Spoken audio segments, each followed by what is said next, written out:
I think we're going to start. So we have 15 minutes. How long can we go? 45 minutes. We can go 45 minutes. Oh, till 3. Must be over at 2:30, so maybe 2:40. Oh, 2:40? Okay. 2:40? All right, got my phone. You don't want me to introduce you, but I'll let you introduce yourself. No. Hi, everyone. My name is Shelley Lawton. I'm the interim CEO of the Holocaust Center here in Maitland, Florida. And I'm joined by my colleague. Hi, I'm Lua. I'm the consultant who works on the Take Action Institute at the Holocaust Center. And we'll tell you more about this. Now, I always like to start anything like this to know I got around to some of you, but not all of you, so that we give you the kind of information that you're hoping to learn about or learn from. I'd like to know who's in the room, just in terms of what you know about Central Florida, what you know about us a little bit. So just show of hands, quick show of hands. How many of you actually live in Central Florida? Okay, about half of you, great. How many live in this lovely state we call Florida? Now. Only for a very short time. Are you a commuter? No. I moved here for work. Oh, good. Okay, great. Well, welcome. So, and then how many in the southeast United States? All right. In the rest of the United States, anybody traveled from afar? Anybody outside of the United States? Great. So we got a great mix here. So today, what Lou and I want to spend just a little bit of time is tell you who we are, how we use remembrance in the work that we do, and then what some of our future plans are to extend the mission that we've been working on for over 40 years now. And then at the end of it, so you can't leave till the very end, we need your help. I need your help in getting some feedback from you on some issues we're struggling with. So that's kind of what we're planning on doing today. Sound like a plan? Anything else that you want to make sure we cover? Okay, great. So let me start. So let's see. We talked about that. So our mission, Tess Wise, a survivor, was our founder over 40 years ago. We're actually, and this might surprise some of you in Central Florida. Oh, in fact, let me ask you, in Central Florida, those of you who live in Central Florida, how many, other than our interns, which can't answer this, have actually been to the Holocaust Center in Maitland? Okay. We are a really best kept secret. But we started over 40 years ago with the idea that Tess had that as a survivor, she really believed that she wanted to use the lessons of the Holocaust and apply it to make sure that we never forgot the lessons of the Holocaust, to build a just and caring community free of anti-Semitism and all forms of prejudice and bigotry. So there's a real debate in the Jewish community, in the remembrance community even, about whether or not that mission is too broad.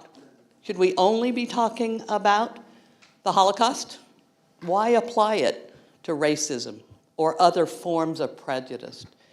And it was Tess's vision from the very beginning and her mission daily that, in fact, that's where she wanted to be. And her personal,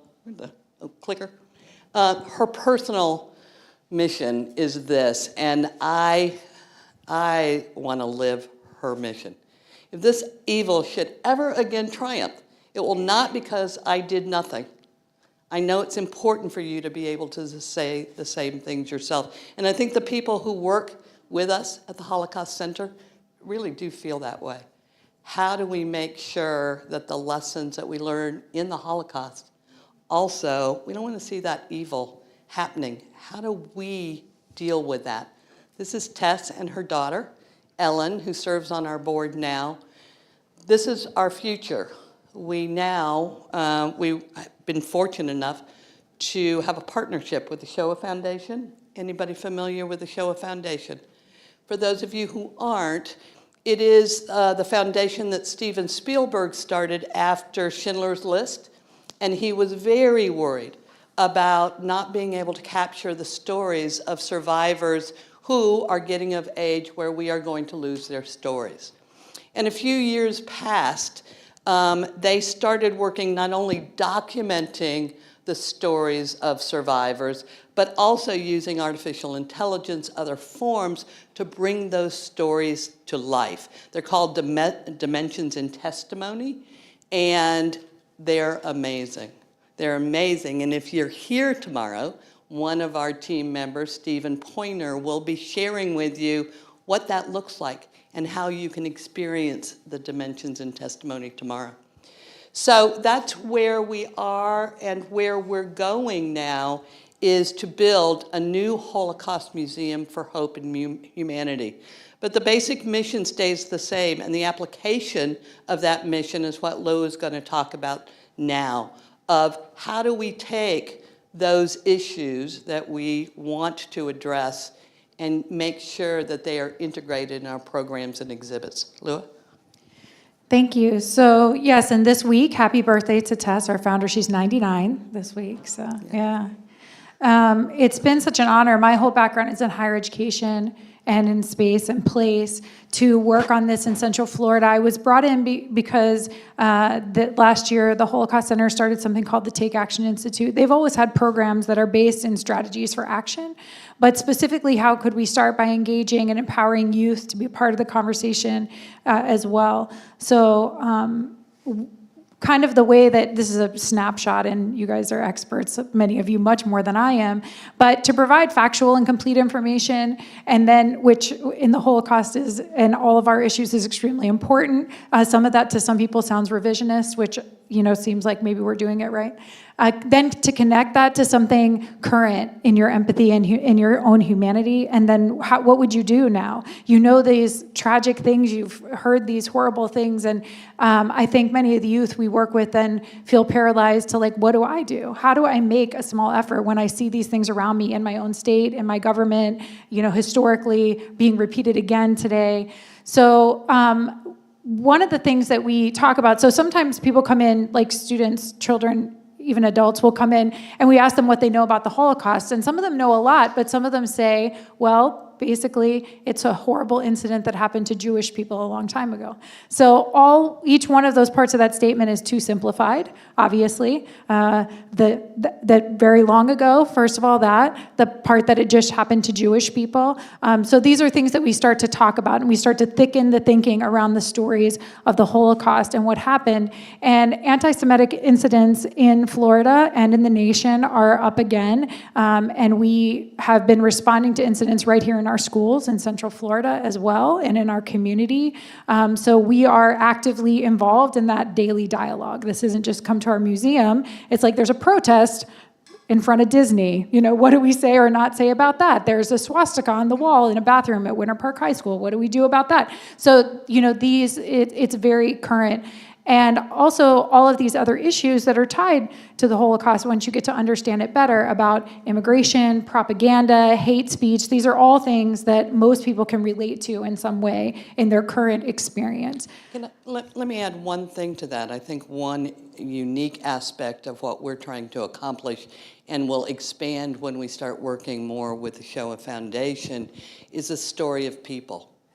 That the way that we really begin to build empathy and trust and understanding is from people-to-people interactions. And oftentimes the story of the Holocaust is told historically on a timeline about a particular event or a moment in time, rather than stressing the story of the people.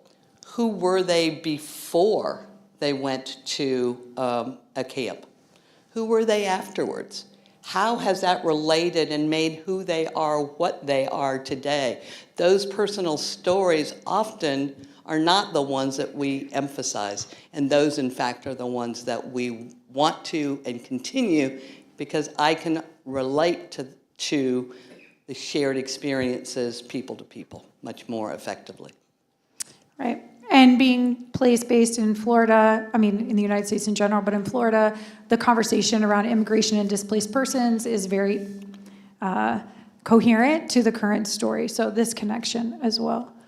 So last year we were able to interact, and one of the people who has a Dimensions in Testimony is Eva Slosh. This is the childhood friend, and after her death, the stepsister of Anne Frank. And we were able to have her interact with a bunch of our students and share her story. And every story is a different story. There are people who will tell you about forgiveness and love. There will people who will tell you that that's not where they're coming from. And so even the complexity of hearing these different narratives directly from the students is really important.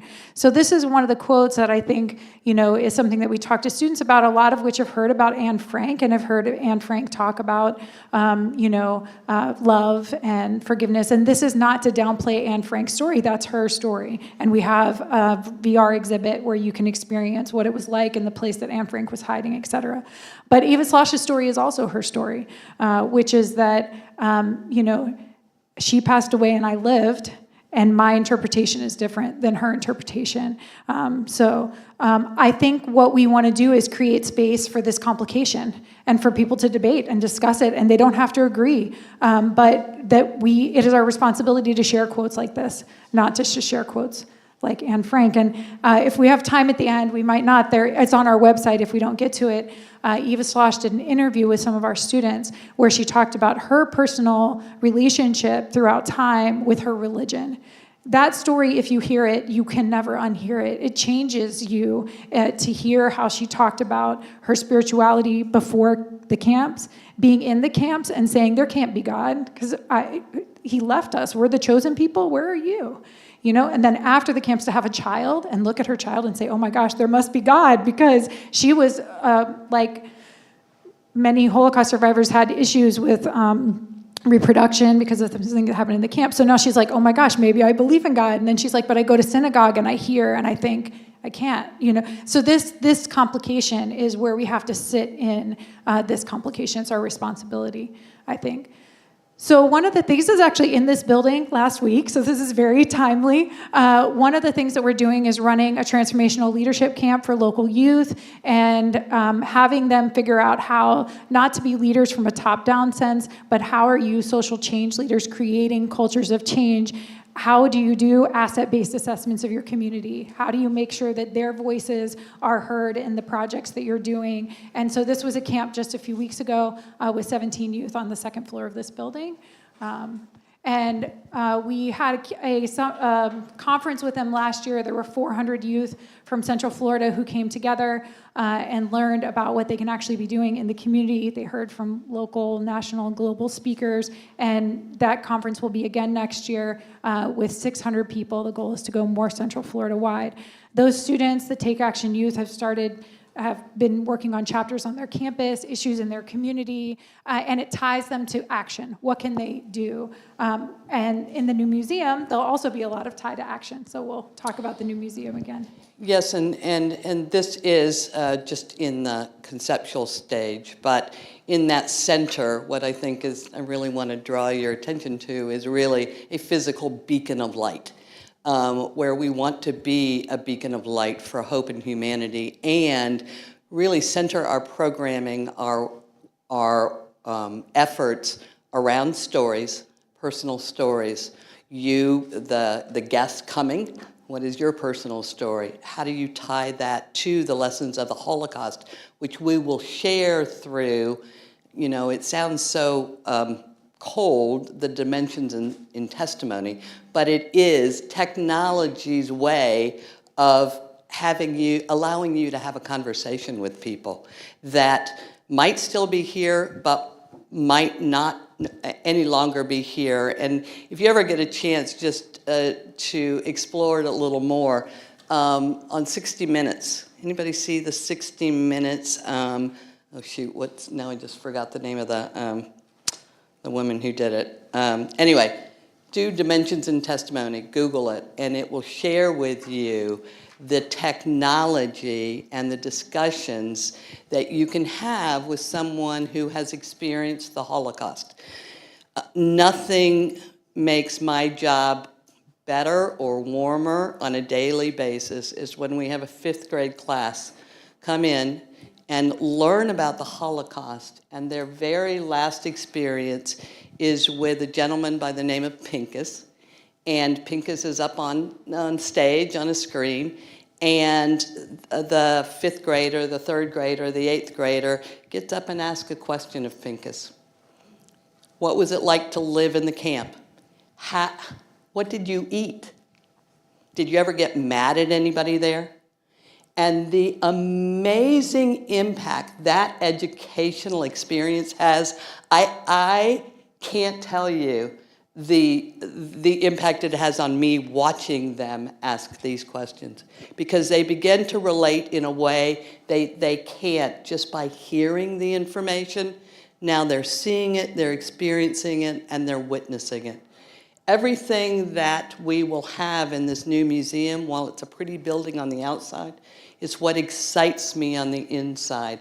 The ability to share stories, understand it, and have an impact on empathetic ways of dealing with and understanding issues that most of us can't adequately explain.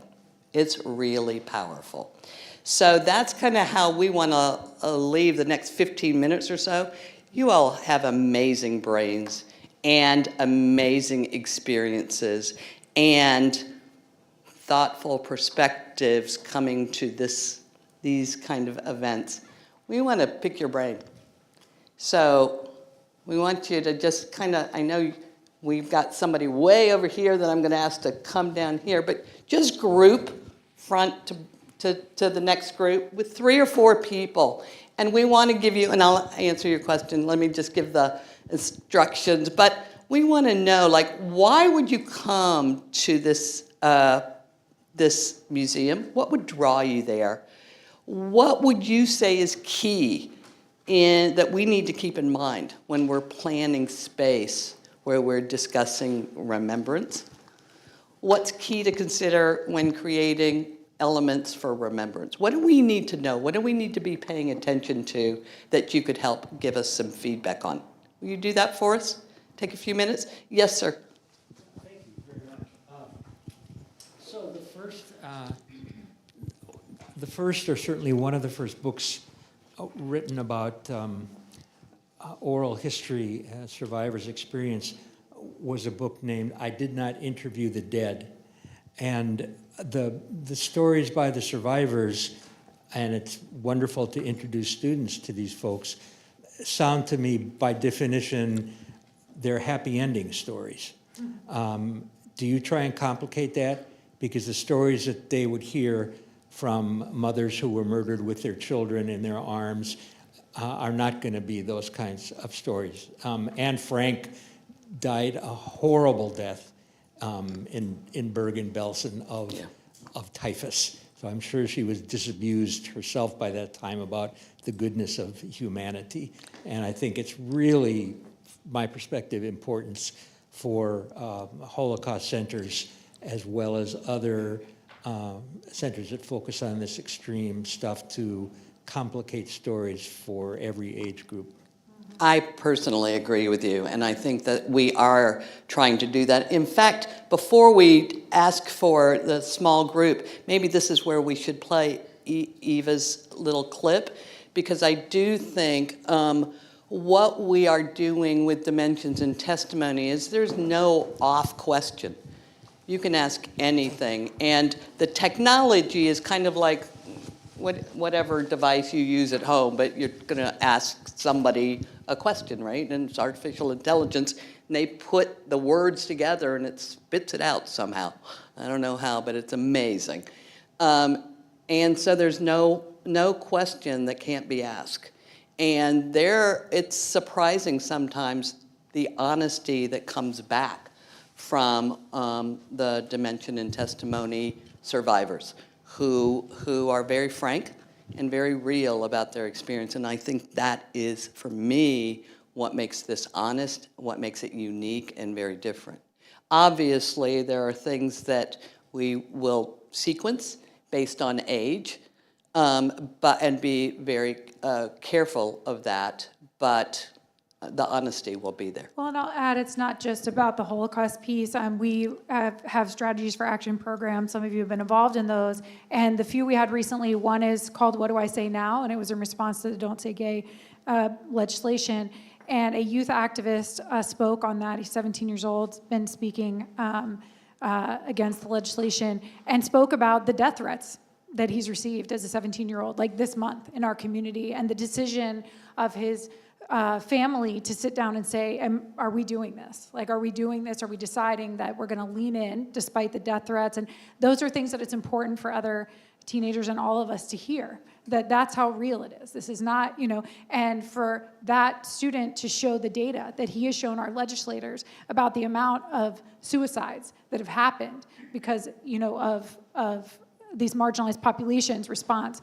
Another one we just had recently, these are all on our website, was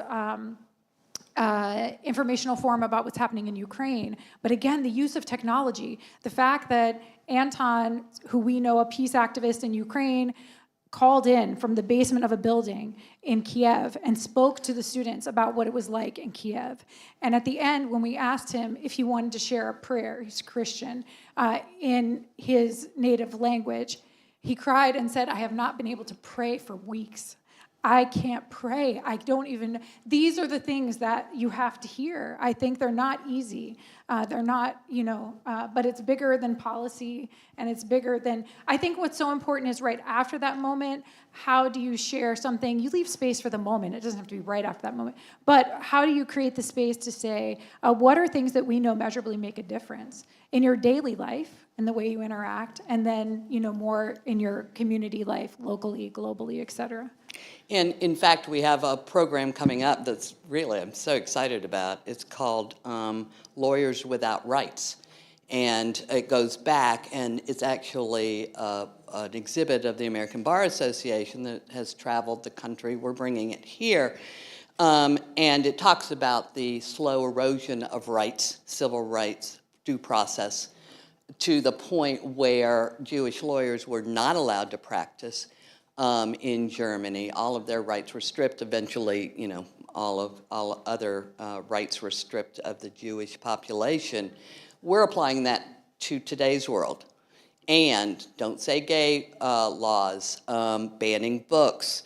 What are the examples that we are seeing today, and what actions, and this is with a group of lawyers and community leaders, what action should we be paying attention to? What should we be doing? How could we be thinking about the laws that are being passed in our world today and the slow erosion of due process or civil rights? What do we do about that? So that's the kind of program we want to make sure. It's a long-winded way to say we get pretty excited about thinking about how do we take the lessons of the Holocaust and apply it to create a better world. I mean, it's that simple. And we're trying to do that. And we've got a board of directors who's really fabulous about allowing us to push the envelope wherever we can and need to be.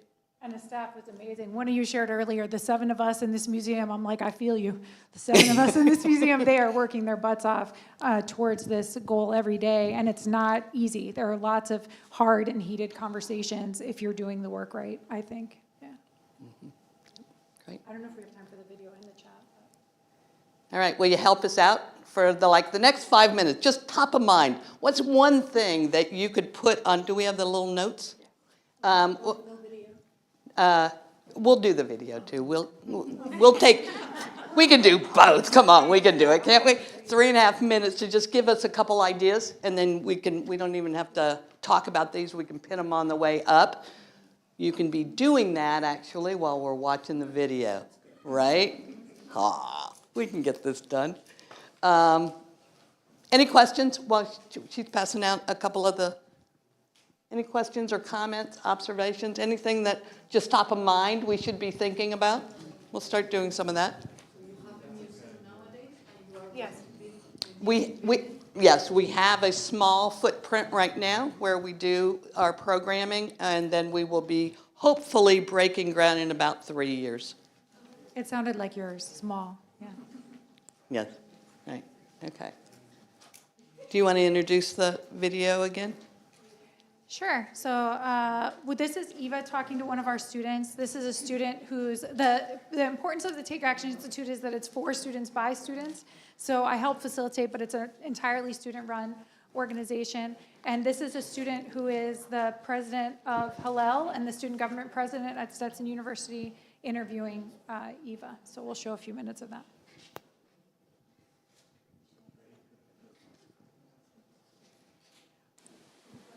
So we know that you touched a little bit upon your connection with your spirituality and your religion in your book, but I would like to hear more about how your faith and your spirituality has changed throughout your lifetime.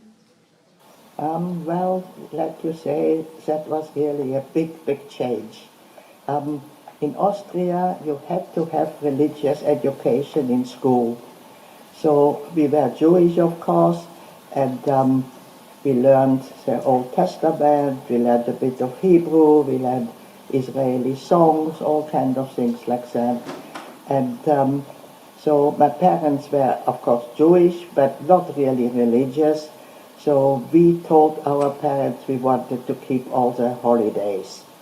So we really educated them through, because I think when they went to school, it was not compulsory to teach religion at school. So, so we were quite keeping to all the Jewish holidays and things like that. And of course, you do say the prayer in the evening to God. And so, yes, as children, I think we accepted there was a God. But then later in the camp, the only thing what we could do was praying to God to stop those atrocities, to stop the Nazis doing what they are doing, to end the war, and God wasn't there for us. So when I came back from the camp, I must say I was an atheist. I didn't believe in anything, because I'd lost my father and my brother. Our family was, a lot of people had been perished from our family, and we lived in Holland, just my mother and me.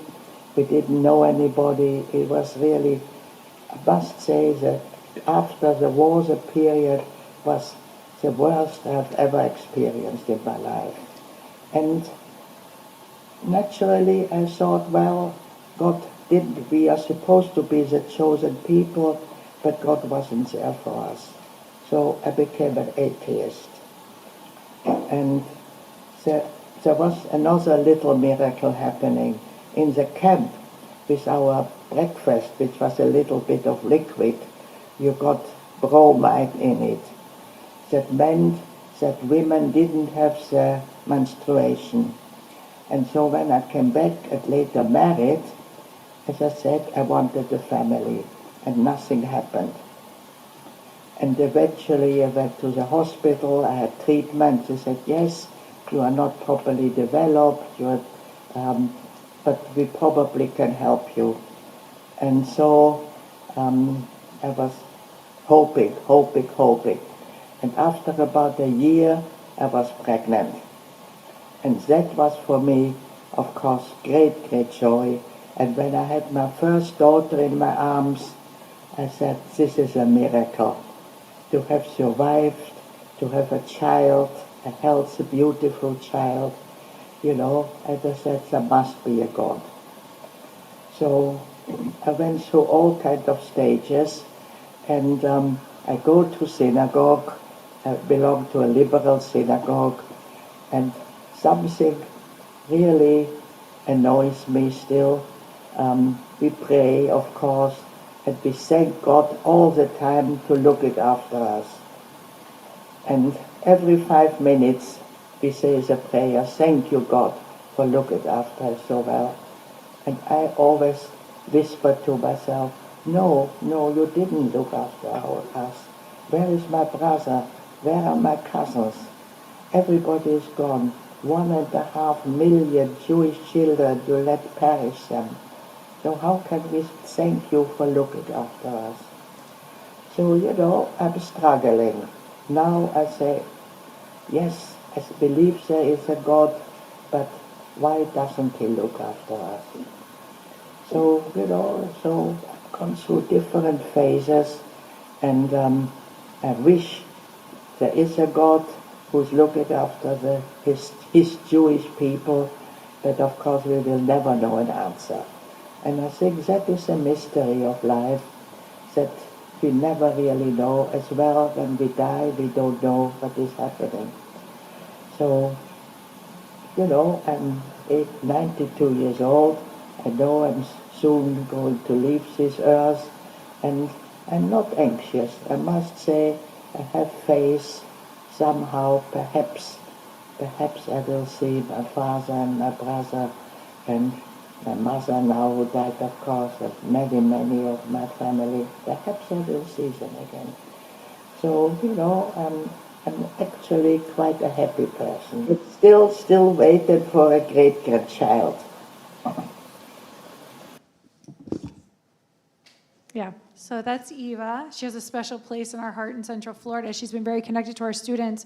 The evening when we were able to interact with Eva, we had a spoon ceremony for her family. You should read her book, and she talks about how important it was for them to have a spoon. It's represented dignity for them to have the spoon. So we engraved a bunch of spoons with her family's name on them and made a dedication that she was a part of to dedicate our service to her.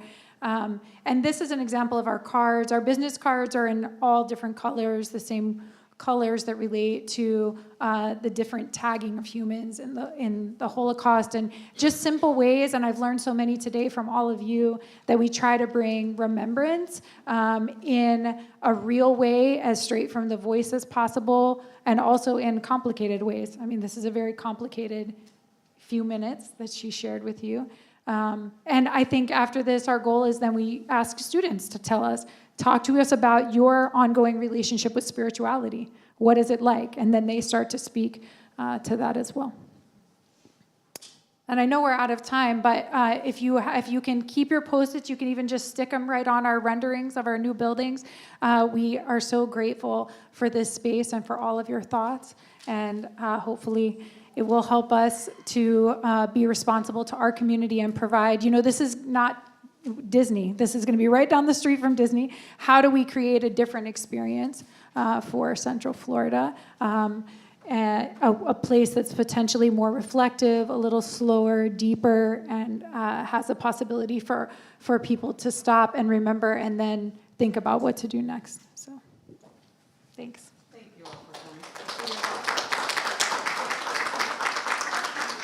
Just wanted to let you know that I'm on my way to Israel on July the 2nd.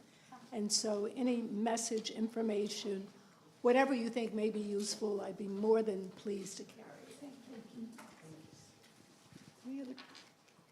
Thank you. Yeah, thank you. All right. Thank you. So that officially concludes our day one, but as we alluded to earlier this morning, we'd love to do a group photo. It isn't raining, so that's really great. Lamont is going to take us out in the internal foyer, the one that has the mosaic wall, and he's staged it, so if we can quickly do a group photo, and then you're free to mill around a little bit, but officially the conference is over for day one, and we look forward to seeing you in the morning. And I think Dr. Earl has a comment. Yeah, I just wanted to thank everyone for showing up. Some of you traveled from far distance to get here. Do want to make one announcement too. There's a survey that's going to be launched shortly. So if you can take that and do the survey, but it's for those that are leaving today and not going to be joining in tomorrow. If you're joining in tomorrow, then you just do the survey at the end of as we close out. So I do want to thank everybody for coming out, and then we'll get the photos taken. All right.